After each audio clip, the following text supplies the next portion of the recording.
Bem, agora eu gostaria de falar com os irmãos um pouquinho do nosso tema. Vou pedir aos irmãos que, por favor, tomem seus lugares e prestem bastante atenção naquilo que vai ser dito. Eu tenho certeza que vai ajudar você. Nós temos dito sempre, irmãos, que eu quero trabalhar, conforme eu disse, Colossenses capítulo 3. Tá? Nós vamos trabalhar exaustivamente o texto, como de costume, e nós vamos tirar aqui algumas lições importantes, mas dentre elas, uma das maiores lições que eu gostaria de tirar aqui de Colossenses capítulo 3 é a questão da gratidão. Tá? Então a gente vai chegar nela e a gente vai entender por que Paulo trata dessa questão. Então eu peço a você que, por favor, não deixe que nada te atrapalhe a partir de agora. Tá? Não deixe nada te atrapalhar.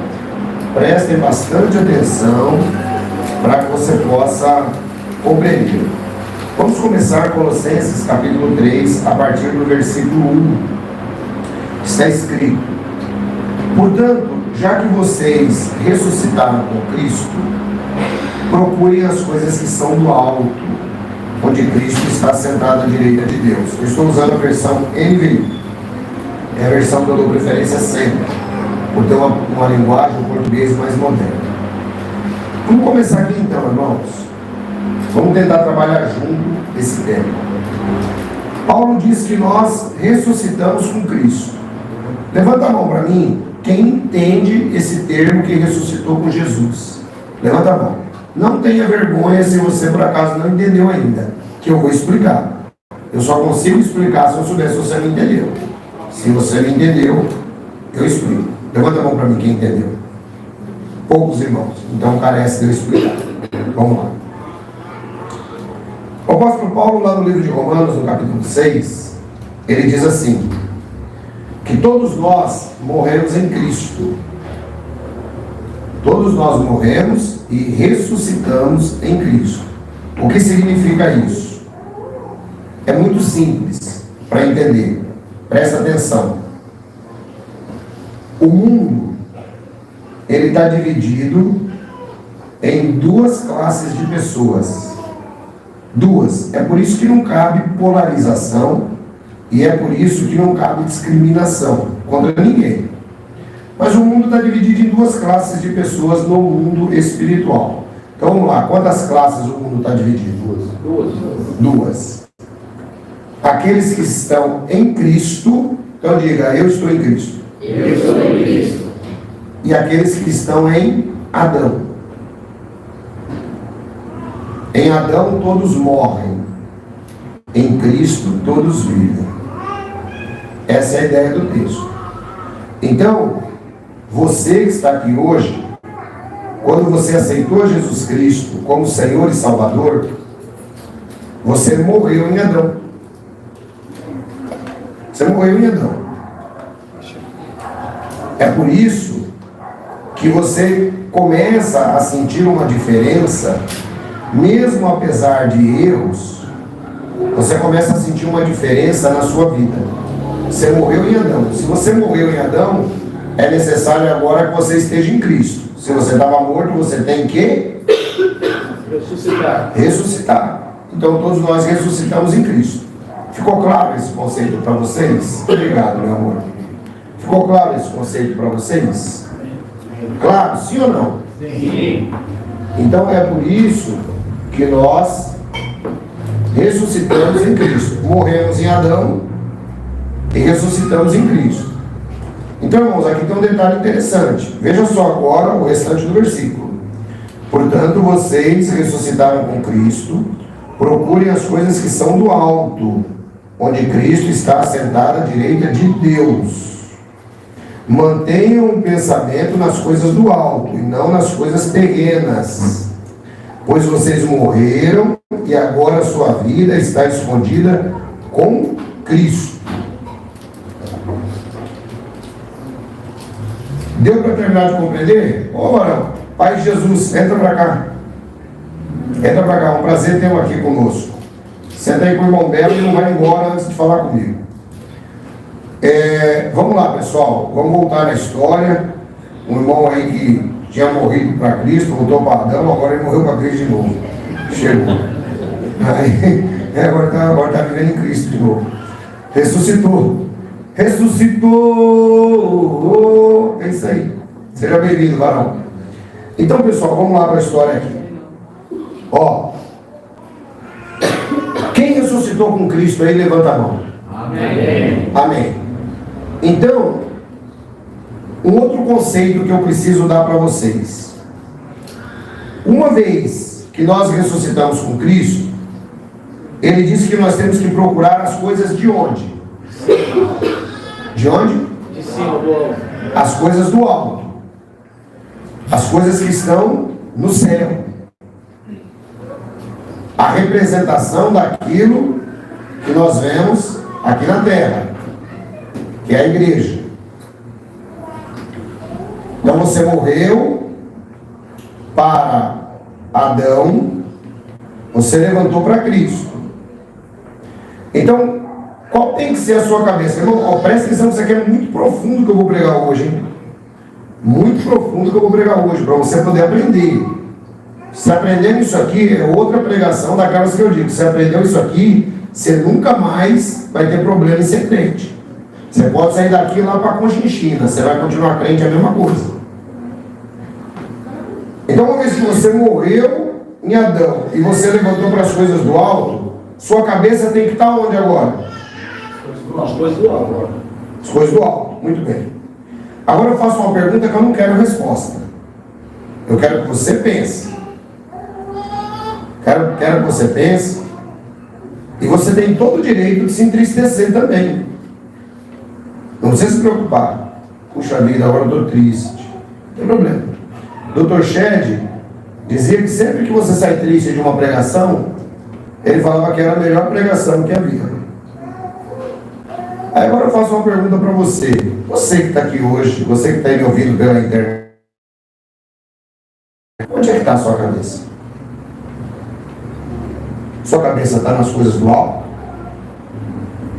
Ou sua cabeça está nas coisas da terra? Onde está a sua cabeça? Quando se trata das coisas do alto, alguém tem dúvida do que é as coisas do alto? São as coisas relacionadas ao reino de Deus. E as coisas da terra, o que são? Fala aí, é meu carro. Pode falar. Pode falar, irmão, é meu carro. É coisa da terra. Você vai levar? É minha casa. Repita comigo. Você vai levar? São meus bens. Você vai levar? São minhas roupas caras. Você vai levar? Então por que você está tão preocupado com essas coisas?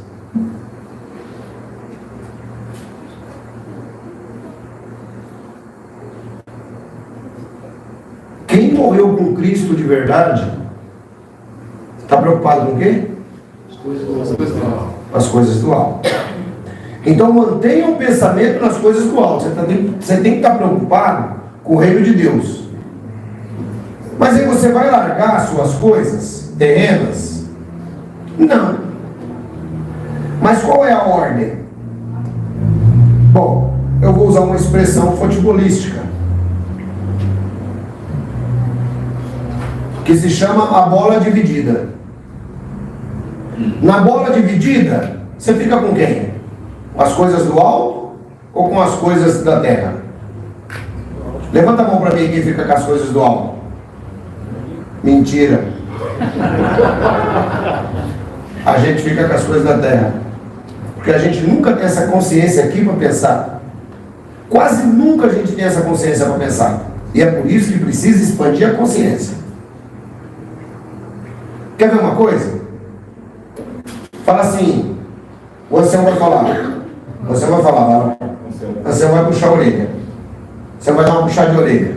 Pode puxar a orelha? Pode puxar a orelha? Você quer ver? Onde estava a sua cabeça quando a gente estava reformando esse prédio? Estava nas coisas do alto ou na coisa da terra? Onde estava a sua cabeça? Tem gente aqui que de consciência tranquila pode dizer, eu estava com a consciência das coisas do alto. Porque veio, que orou, que contribuiu, tal. Vocês percebem, irmãos, a coisa, como ela se torna prática na vida? Vocês percebem como se torna prática na vida? Sim ou não? Sim. Então, estar com a mente nas coisas do alto significa o que eu posso fazer para apoiar o reino de Deus e as coisas do alto. Na bola dividida, eu vou para as coisas do alto. Cheguei cansado do trabalho, varão. Tem trampo aqui. Nós vamos para a coisa do alto ou para a coisa da terra? Do alto? É? É isso aí, as coisas do alto. O certo é, né? Depois eu dou uma dormidinha. Não é assim que funciona? Sabe por que eu estou dizendo isso para vocês, irmãos? Eu não quero ser melhor do que ninguém, não. Mas eu estou numa semana de prova. Estou correndo com 2 faculdades, correndo com estágio. Mas todo dia que eu marquei de estar aqui no prédio, quem era o primeiro a chegar aqui, pastor Roberto? Não fui eu. Entendeu? Eu entendo o pastor Johnny, que de prévia combinação falou para mim que não ia poder vir, porque está serviço novo, é diferente. Mas eu quero que vocês tenham noção, irmãos, que a gente precisa entender que os valores da terra, todos eles vão passar. Todos eles vão passar. Amém? Amém. Deu para entender essa primeira parte? Sim. É justo o que eu estou falando ou não? Sim. É justo. Então vamos lá. Pois vocês morreram e agora a sua vida está escondida em Cristo. Quando Cristo, que é a sua vida, for manifestado, então vocês também serão manifestados com Ele em glória, que é o arrebatamento. Então ele disse aqui o seguinte, que agora a nossa vida, ela já não é mais as nossas correrias. A nossa vida agora é Cristo. Nós não vamos nos tornar um fanático de tudo agora é Cristo, tal. Mas na bola dividida, quem ganha? Quem deveria ganhar? Quem? As coisas do alto. Porque as coisas da terra podem esperar, irmão. Mas e as coisas do alto, como é que faz? Esse é o nosso grande problema. Vocês se lembram que um dia, bom, não vejo a hora de arrumar essa internet aí, porque eu fico preso aqui, eu fico igual um passarinho na gaiola aqui, dentro daquele quadro ali, ó. Vocês se lembram daquela ilustração que Jesus Cristo disse, que envolvia as coisas do alto e as coisas da terra? Ele cita as bodas de casamento. Sempre que ele fala de bodas de casamento, normalmente ele está fazendo uma referência à igreja e a sua obra, tá? Não a igreja física, a igreja espiritual. Então, ele manda sair convidando. Ele fala, vamos, vai lá, convida aquele cara lá. O cara fala o quê? Eu comprei 2 juntas de boi, não vai dar para mim. Eu comprei 2 juntas de boi, não vai dar para mim. Eu comprei eu comprei uma casa, não vai dar para mim. Acabei de casar, não vai dar para mim. Você percebe que são coisas cotidianas? E que essas mesmas coisas são as coisas que nos atrapalham de buscar as coisas da igreja do Senhor Jesus? Quem notou isso? Amém? Amém. Então vocês morreram com Cristo e agora a sua vida está escondida em Cristo. Você precisa de fé para crer nisso. Sua vida está escondida em Cristo. Agora, olha a declaração forte que ele dá no versículo 4. Quando Cristo, que é a sua vida, for manifestado, então vocês também serão manifestados com Ele. Ou seja, eu sempre costumo dizer isso, irmãos. Ser cristão é mão de duas vias. Não é de uma via só, não. O sistema religioso, ele ensina você a pegar a mão de uma via só. Eu só vou, eu só peço, eu só faço, eu só aconteço de acordo com o que eles querem. Eu só dou o dízimo. Agora eu posso pregar abertamente contra o dízimo. Eu só dou dízimo, eu faço isso, aquilo outro. Quando eu digo pregar abertamente, não por conta dos irmãos que são dizimistas, tem irmão que é dizimista. Digo por conta das críticas que as igrejas têm de não entender o dízimo como a gente entende. Porque o dízimo, ele é bíblico. E o irmão que tem voto com Deus tem todo o direito de dar dízimo. Só que a gente não fica utilizando dessa maneira. É uma coisa pessoal. Amém? Amém. Então, não adianta eu ficar fazendo um monte de coisa, uma via só. É mão de duas vias, irmãos. A minha vida está escondida em Cristo. Se eu entendo isso, eu tenho que dar respostas. Eu tenho que dar sinais. E quais são os sinais que eu dou? É porque eu vou na igreja todo domingo de manhã. Isso é estar com a vida escondida em Cristo apenas? Claro que não. Precisamos buscar mais. Assim, e Paulo agora ele entra pegando um pouco pesado. Assim, façam morrer tudo que pertence à natureza terrena de vocês. Imoralidade sexual, impureza, paixão, desejos maus e a ganância, que é a idolatria. Você percebe uma coisa que é interessante aqui, irmãos? Porque tem irmão que só fala em imoralidade sexual, né? Tem irmão que só pensa nisso. Como dizia lá a mulher Chico Anísio lá, que só pensa naquilo. Aí ele diz assim: façam morrer isso entre vocês. Façam morrer isso entre vocês. Mas não é só isso não. Não é só isso não. Desejos maus. Pare e pensa junto comigo. Desejos maus. Quantas vezes a gente inconscientemente acaba desejando o mal para quem a gente nem conhece? Sim ou não? A gente fica com raiva. Era bom que se lascasse agora para aprender, não é? A gente fala assim, não fala não. Então, desejos maus. Veja que a coisa vai um pouco mais além. Desejos maus. Ganância. E aqui Paulo faz uma intrínseca relação de ganância com idolatria. E eu vou dizer uma coisa para vocês, irmãos. Eu nunca li no Antigo Testamento Deus matar ninguém. Deus matar ninguém por outro motivo que não fosse idolatria. Então, talvez Deus não mate o cidadão agora. Mas quando chegar no tribunal de Cristo, ele vai ter que prestar conta. É uma conta pesada. A ganância, que é idolatria. Esses dias eu estava pensando uma coisa interessante. Que eu vi uma pegadinha, de vez em quando eu gosto.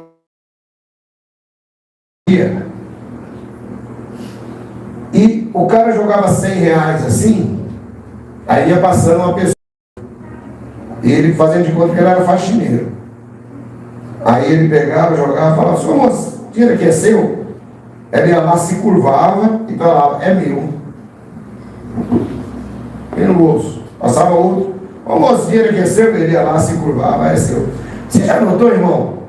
Você notou que uma das coisas para qual mais o ser humano se curva é o dinheiro? É idolatria. Curvar-se, prosquinel, na Bíblia, é uma forma de adoração. E muitas vezes nós nos curvamos diante do dinheiro. E isso não é só se curvar literalmente, é se curvar também dando da sua energia que você podia dar um pouco para Deus, lá para o seu trabalho. É se curvar também dando da sua vida que você podia dar um pouco para Deus, para o futebol. Da sua vida que você podia dar um pouco para Deus, para suas atividades pessoais. Então tudo isso está envolvido. Ah, mas eu não fiz. Mas qual é o grau de comprometimento do irmão de pegar o WhatsApp e falar comigo? Ancião, ó, tá difícil, não vai dar, tal, não sei o quê.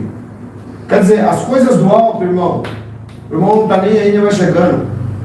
Aí, sabe o que acontece com o ancião? O ancião às vezes fica pedindo, chamando um, chamando o outro, tá? Oh, por favor, tem que pedir por favor para o cara fazer a obra de Deus, pastor. Tem que pedir por favor para o cara fazer a obra de Deus. Já pensou? Ou dá para você vir aqui, por favor? Favor para quem? Está fazendo favor para Deus? Porque para mim não é. No Antigo Testamento, um toque de chofar era o suficiente para todo o povo entender que tinha que se reunir para adorar a Deus. Não precisava pedir favor para ninguém. Hoje é o contrário. Essa é a geração de crentes que nós estamos formando. E eu estou ensinando vocês a não entrarem por esta linha, porque esta linha está na televisão o tempo inteiro. Nós não conseguimos pedir favor para Deus, nós não podemos dar conselhos para Deus, mas uma coisa nós podemos fazer, irmãos, que é agradecer, conforme a gente vai aprender aqui nesse sermão. Até soltar os fogos, não é? Por conta da gratidão. Então vocês morreram com Cristo. E ele diz que a ganância é idolatria.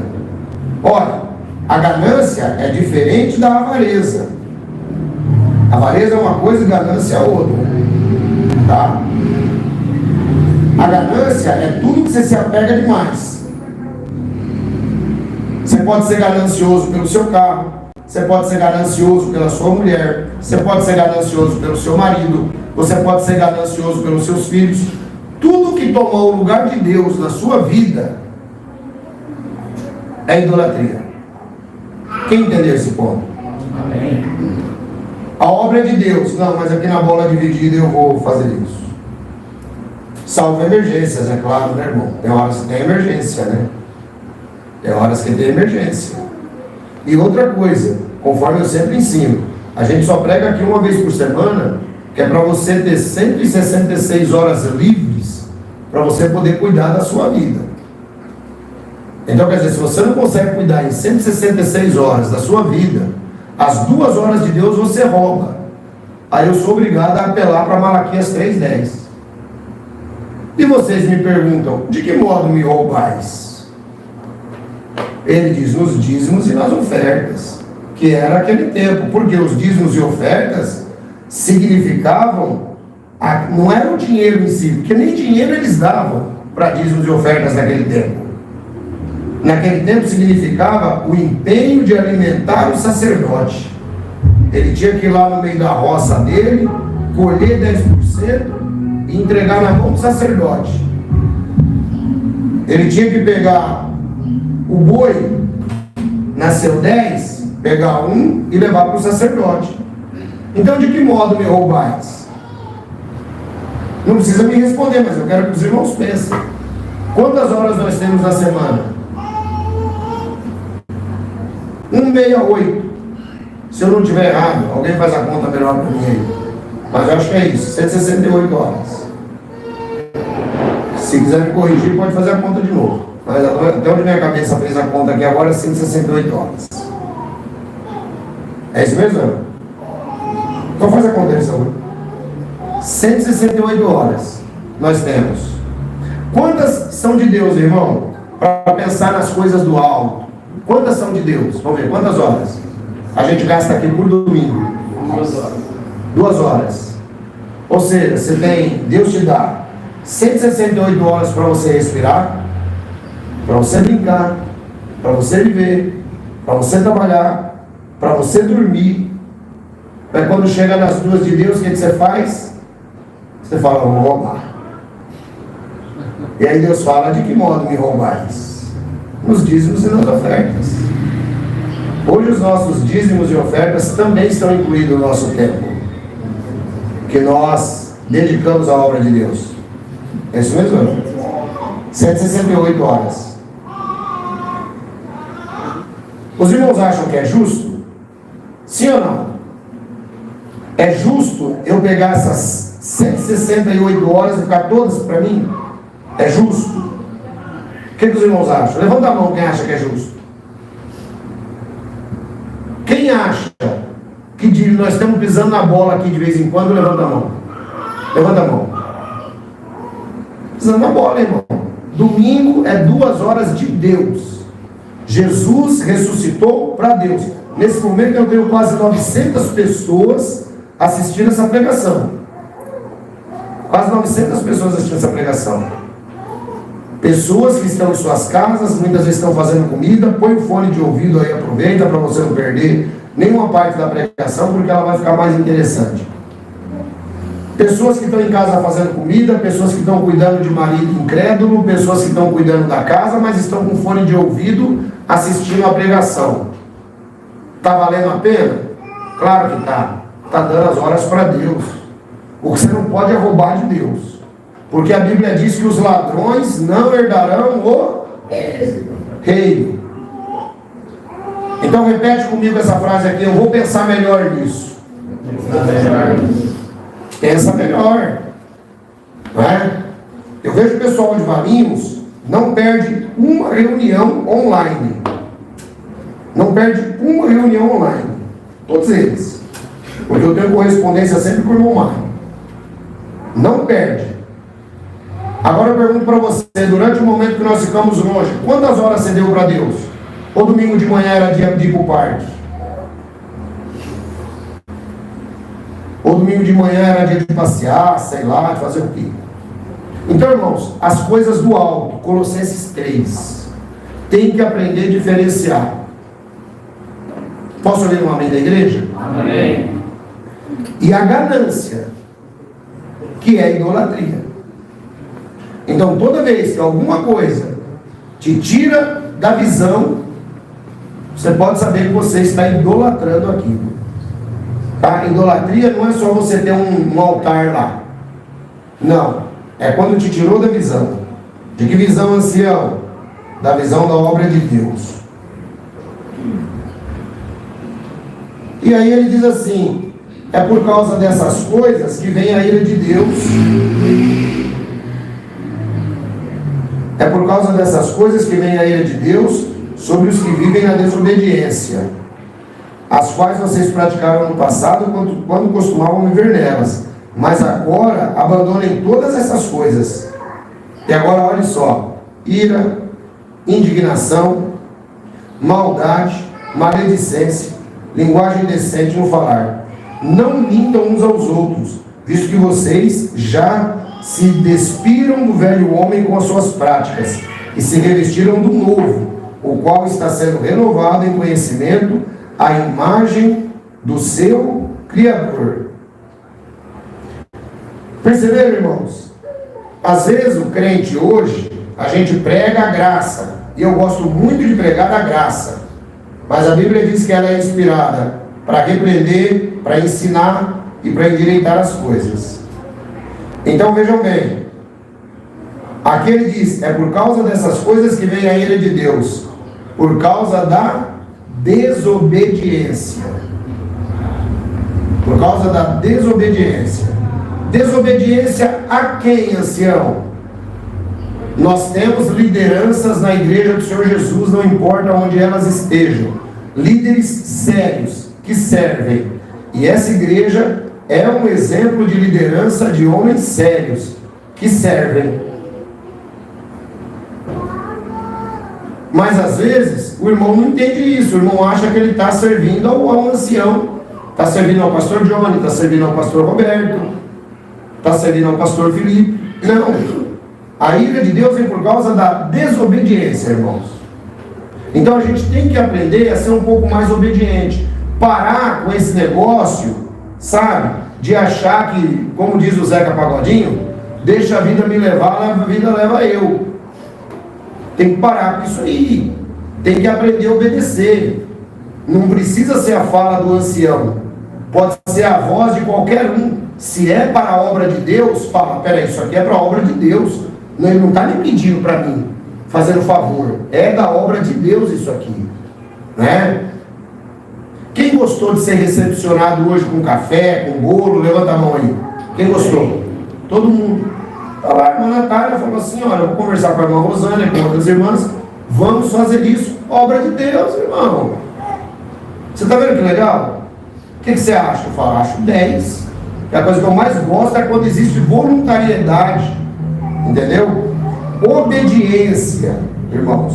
Aí afastem de vocês a ira, que a gente fica bravo mesmo de vez em quando, eu sou um.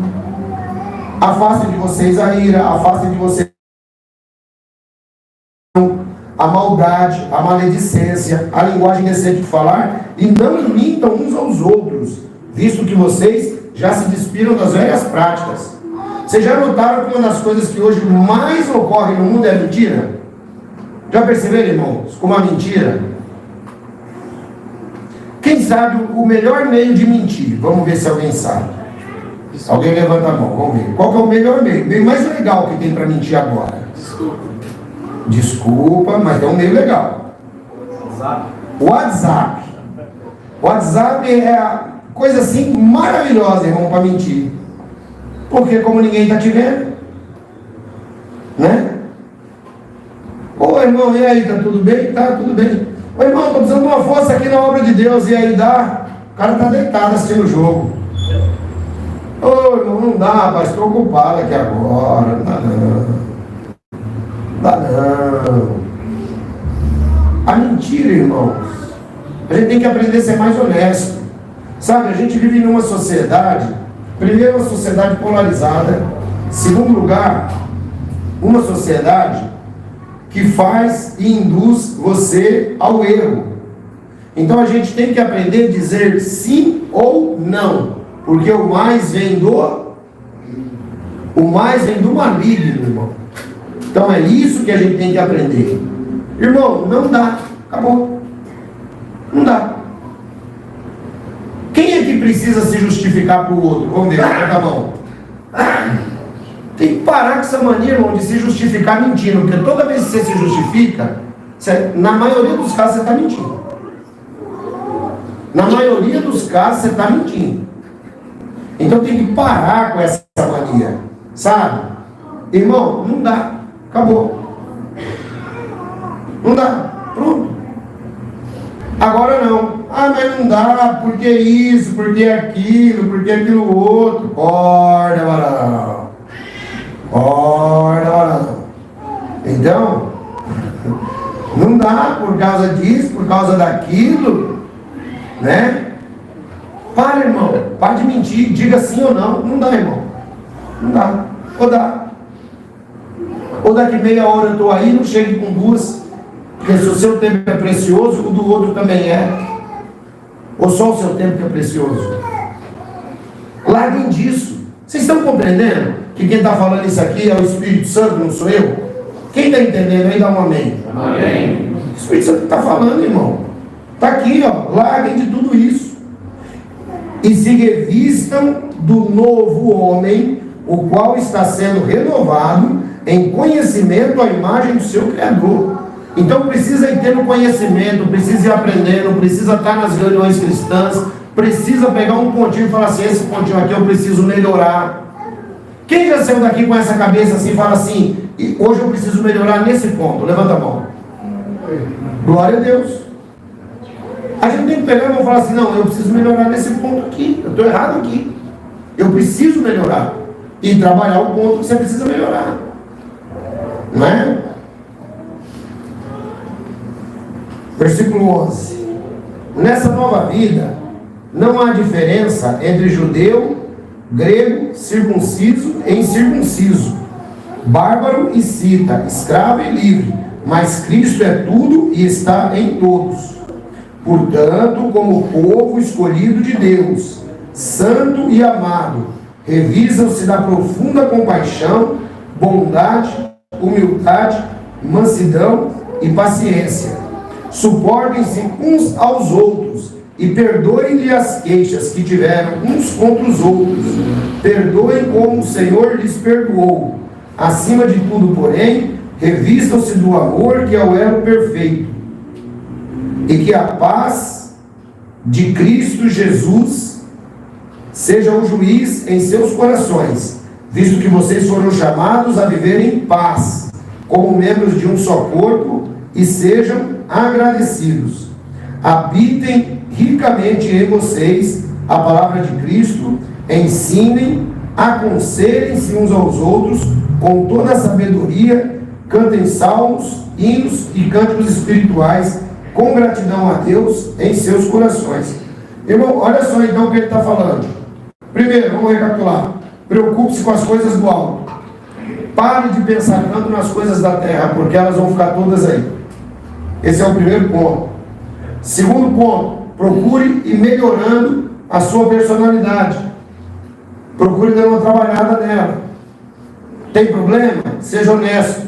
Não se ofenda porque o irmão falou uma coisa para você, porque a nossa tendência é essa. Nossa tendência é se ofender. Eu também não quero nem conversa com aquele irmão mais, né? Ele mexeu no meu pecado de estimação. Como eu gosto do meu pecado de estimação. Como eu gosto do meu errinho de estimação. Então agora eu também não quero mais conversa com ele. Então, irmão, seja agradecido. E olha aqui, ó. Por que ele está dizendo isso? Ele chama vocês que estão aqui hoje, que estão me acompanhando pela internet, ele chama de povo escolhido de Deus, santo e amado. Então você é uma propriedade especial de Deus. Então não se desvalorize. Não se desvalorize mentindo. Não se desvalorize entrando por caminhos sinuosos. Não se desvalorize, irmão. Toda vez que você começa a andar por caminhos sinuosos, toda vez que você começa a mentir, seja pelo WhatsApp, toda vez que você começa a andar de uma maneira diferente, você está desvalorizando a si próprio. Você é povo escolhido e amado. Imagine, por exemplo, só dar uma levantadinha só, assim, só dar uma inclinadinha só para mim nesse coisa assim. Velho. Então você é povo escolhido e amado. Peraí.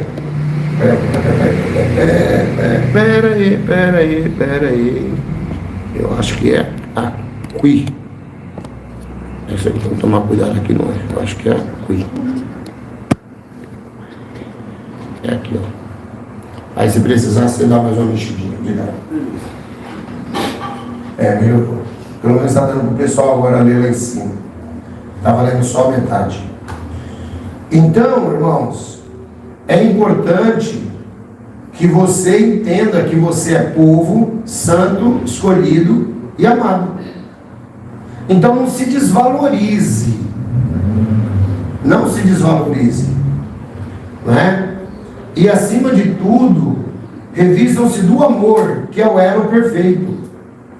Irmãos, você sabe por que existe tanto problema, tanta divisão com a igreja? Porque o pessoal não tem amor. Fica bravo com o irmão, ele sai. Fica bravo com o pastor, ele sai. Ou seja, ele tem que achar uma igreja para ele. Tinha um pastor que ele falava assim, ó, o dia que você achar uma igreja perfeita, sabe o que você faz? Você passa lá do outro lado da rua, para evitar da sua contaminação pegar nessa igreja. É verdade, irmão. Eu sempre digo, onde tem gente vai ter problema. Agora vai da sua maturidade e encarar.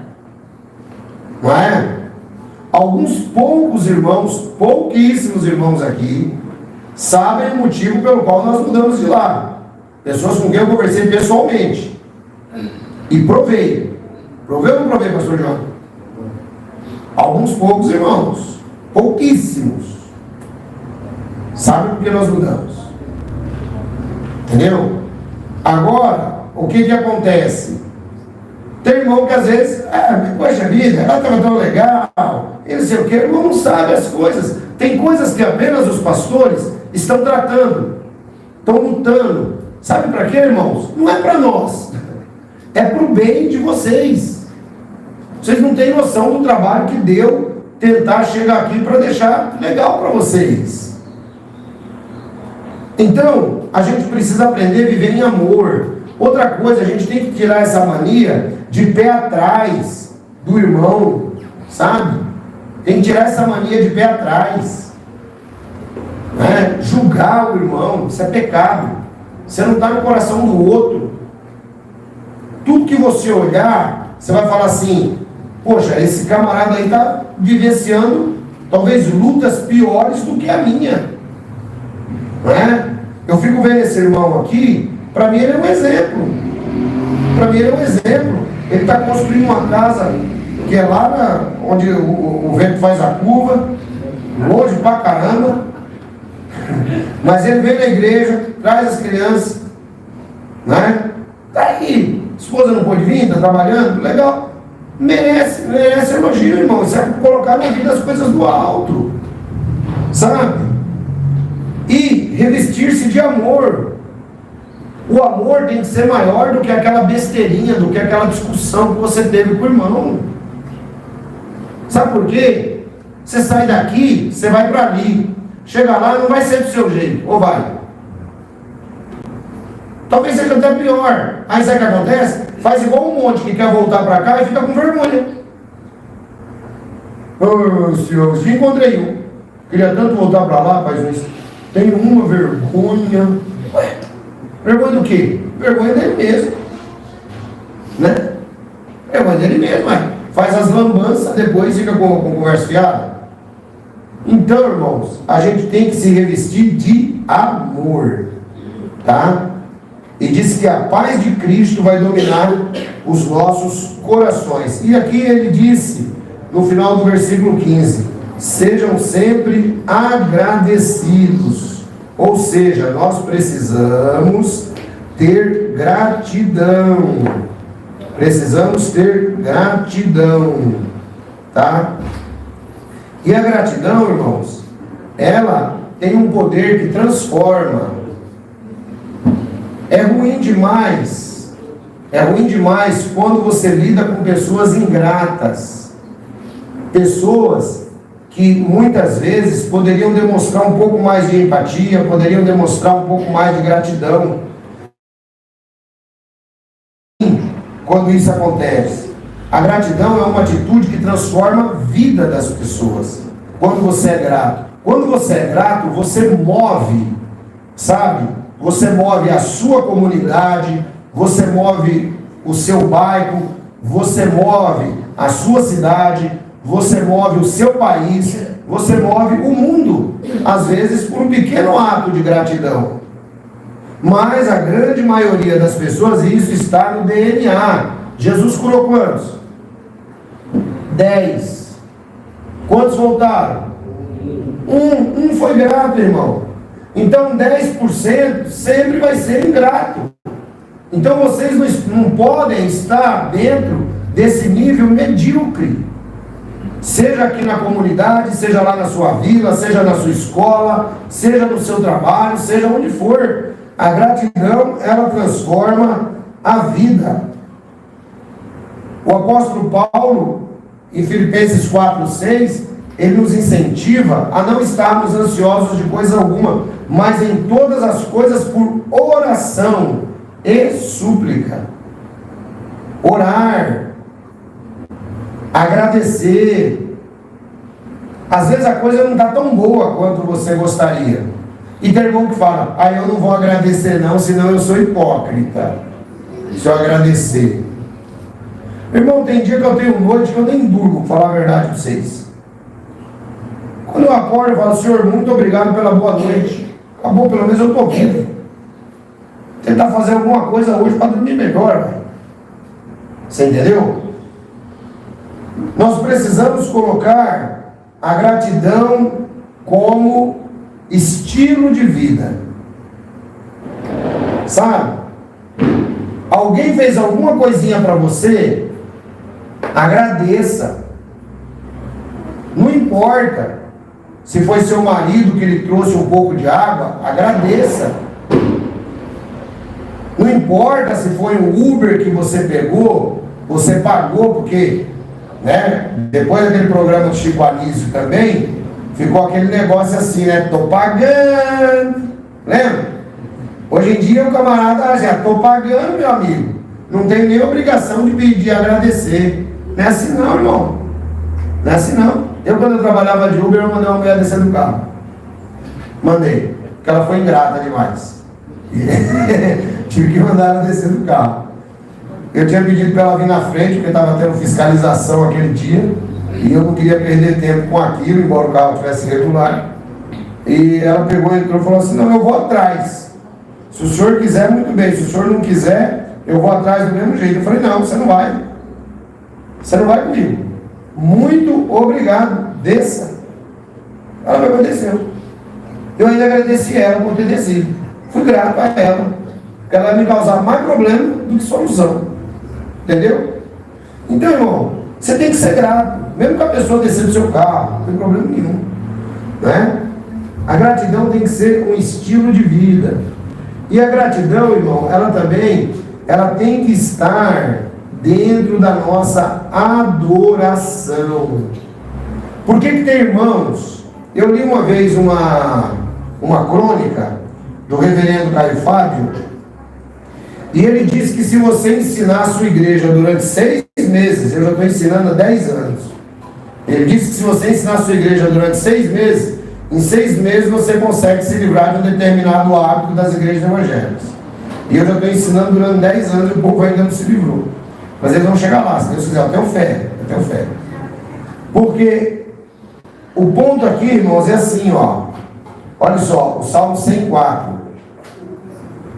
Entrem por suas portas com ações de graça, e em seus átrios com louvor, e lhe deem graças, e bendigam ao seu nome. Então, esse texto aqui está mostrando o que nós devemos ter o que na vida? Gratidão. E como que você demonstra gratidão? Como que você demonstra gratidão? Por exemplo, irmãos, vejam só, nós encorajamos os irmãos a contribuírem. Nós, pastores, não temos uma vida luxuosa, mas olha como ficou bonitinho isso aqui. Imagina se você tivesse visto isso aqui antes. Quem viu antes? Compara com o que estava antes? De jeito nenhum. Sabe? Investimos, gastamos, pegamos até dinheiro emprestado, mas falamos, vamos dar um conforto para os irmãos. Sabe o que significa isso, irmãos? Significa entender a gratidão na adoração. Então, por exemplo, quando você vem aqui, você não vem para buscar bênção. Você vem porque você é grato a Deus. Quando você que está aí do outro lado assistindo na internet, você assiste porque você é grato a Deus. Quando você contribui, irmão, você contribui porque você é grato a Deus. Quantos irmãos aqui sabem contribuir? Vamos ver, levanta a mão. Quantos sabem? Ou pensa que sabe? É poucos, né? Então eu vou ensinar para vocês como é que você é grato a Deus quando você contribui. Irmão, quando você recebe o valor do seu ordenado, você tem que pensar onde? Nas coisas do alto ou nas coisas da terra? Do alto. Mas é assim que você faz com o seu ordenado? Não. Você já pensa nas coisas da terra. Você fala assim, eu vou trocar aquela roda do carro. Quer trocar a roda do carro? Outro. Então, é assim, eu vou trocar a roda do carro esse mês, esse mês aqui eu vou fazer isso, vou fazer aquilo. Aí depois, irmão, ficou aquela mixariazinha lá, você fala assim, não posso ficar sem ajudar na obra de Deus. Tá certo desse jeito aí? Tá pensando nas coisas do alto? Tem irmão aqui na igreja que eu sei que é dizimista. Primeira coisa que a irmã faz, ela tira lá o valor do dízimo. É assim ou não é? É desse jeito. Não é assim, irmão? E Deus abençoa? Abençoa. É a primeira coisa que faz. Entendeu?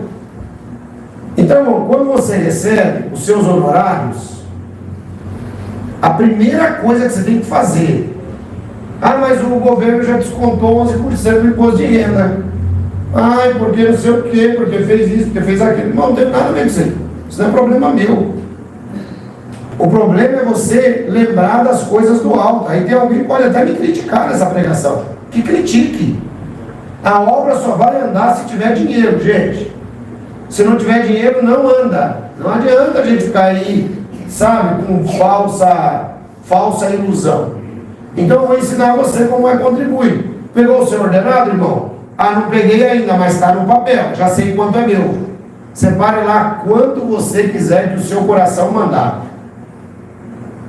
Tá entendendo, mano? Tava fazendo assim, não? Tava, né? O irmão é bom que ele seja tão positivo. Que não seja tão positivo. Então, é desse jeito, irmão. Você separa lá, fala assim, não, isso aqui é de Deus. Eu não estou dizendo que você tem que dar dízimo, não estou dizendo que você tem que dar 5%, não estou dizendo que você tem que dar 20%. O que você tem que entender é que a obra de Deus precisa da sua ajuda. A gente precisa fazer panfleto para evangelizar. A gente quer, falei com a Natália agora, Natália, o que você acha de todo domingo de manhã, a partir das 9, a gente colocar um cafezinho com bolo para o pessoal aqui? Tem gente aqui que a gente ajuda pessoalmente quando precisa. Inclusive eu já dei toda a autonomia para a Natália fazer isso. Precisa nem me avisar. Então, irmãos, isso é nivelar cristianismo. Sabe? É diferente dessas arrecadações de dinheiro que as igrejas fazem para construir, para fazer, para acontecer, para se aparecer. Não, nós nos contentamos em termos agir como irmãos, como amigos, para que nós possamos aprender juntos e orar juntos. E ter a gratidão, vejam o texto, entrem por suas portas com ações de graça, com gratidão. Então, quando você vem aqui de domingo, você vem, quando você assiste aí dia de domingo, você demonstra gratidão. Quando você não vem, ficou em casa dormindo, não quer saber do negócio, você é ingrato perante Deus. Posso ouvir um amém na igreja? Amém. Você demonstrou ingratidão, porque Deus te deu 168 horas e você não está querendo dar nem 2 para Deus. Isso, e esse princípio, irmãos, eu vou dizer para vocês que eu vou terminar aqui, já está terminando o texto também. E esse princípio, ele é tão importante. Deus, ele trabalha tão fortemente em cima disso. Porque o resto agora do texto é ele falando sobre pais, filhos, escravos. É algo um pouco mais lá do passado. Mas o negócio é tão forte, irmãos, quando Deus, ele trata disso, que tem uma coisa. Quando Deus criou a selva amazônica para o Adão, vamos falar selva amazônica para você tirar mais ou menos uma base, né? O que Deus falou para o Adão? Você pode comer de todas as árvores, mas tem uma que é minha. Essa aí você não pode comer dela. Deus está falando com você, estou te dando 166 horas, mas tem 2 que são minhas. Você não pode usar elas para você. Senão você fala, de que modo me roubais? Você tem que usar ela para Deus. Está entendendo, mano? Tá bom. Eu não mandei você sentar aí. Olha, você está lá atrás e você senta aqui para pegar o sinal às vezes. Aí, então o que acontece? Irmão, o princípio ele é antigo. Desde que Deus criou o homem, Deus colocou limite no homem, para o homem não se sentir autossuficiente, para não cair no que nós caímos hoje, depois do iluminismo e depois do renascentismo, no antropocentrismo. Deus colocou um limite, ele falou: essa árvore aqui é minha, deixa ela quietinha aí. Ah, mas de Deus, puxa vida, hein? Aí eu vou pegar aquela árvore para mim também, né? O Adão falou. Assim também, irmãos, é a nossa vida com o nosso dinheiro, é a nossa vida com o nosso tempo, é a nossa vida em relação à obra de Deus. Fui claro para os irmãos? Deu bem entender? Amém, irmãos? Quem entende que precisamos melhorar, levante a mão, por favor. Amém. Então, se vocês entenderam, vamos melhorar. Vamos melhorar. Não é? A gratidão, ela gera gratidão. Tá? Gratidão, ela gera gratidão. A ingratidão, ela nos afasta da presença de Deus, enquanto a gratidão nos aproxima da presença de Deus. Essa palavra é tão forte, irmão, que os esotéricos, eles não usam Deus, né? Eles falam que todas as forças do universo conspiram contra você quando você é grato. Eles falam isso. Os esotéricos, porque eles não têm conhecimento. Imagine nós que temos. Então, irmão, vamos abrir o coração, vamos abrir a mente, vamos procurar ser gratos a Deus. Amém? Amém. Deus abençoe vocês.